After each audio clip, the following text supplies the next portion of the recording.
Hi, my name is Christine Hunt, and I'm in Professor Levi's class. I'm doing my report on the Gifted and Talented program.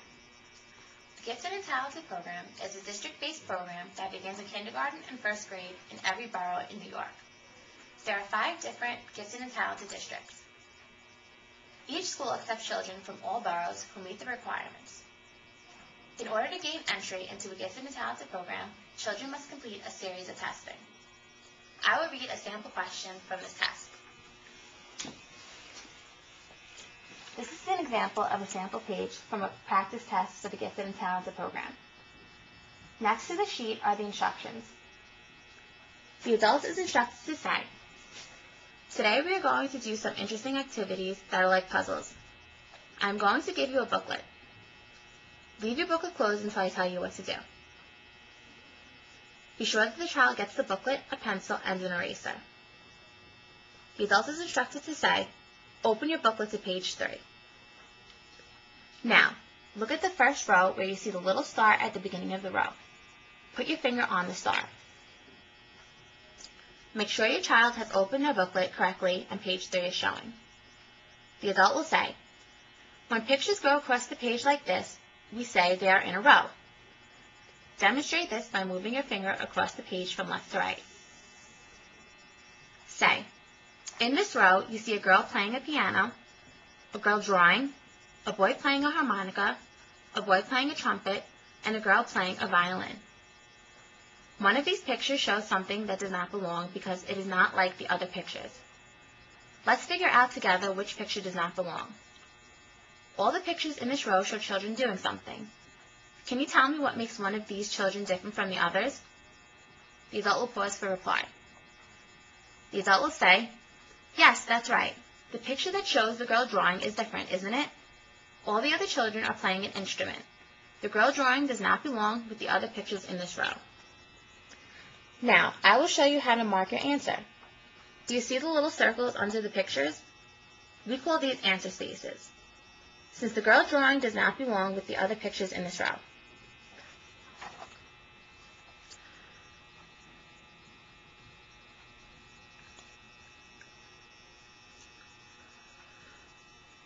You will fill the answer space under the girl drawing.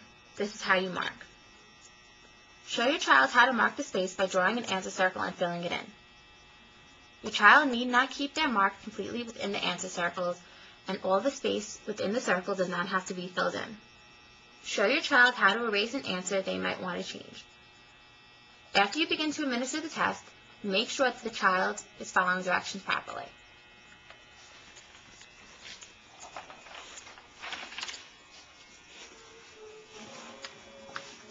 Once a student passes this test, they are put in a self-contained classroom for the entire day, where they receive a modified curriculum and a variety of other enrichment opportunities.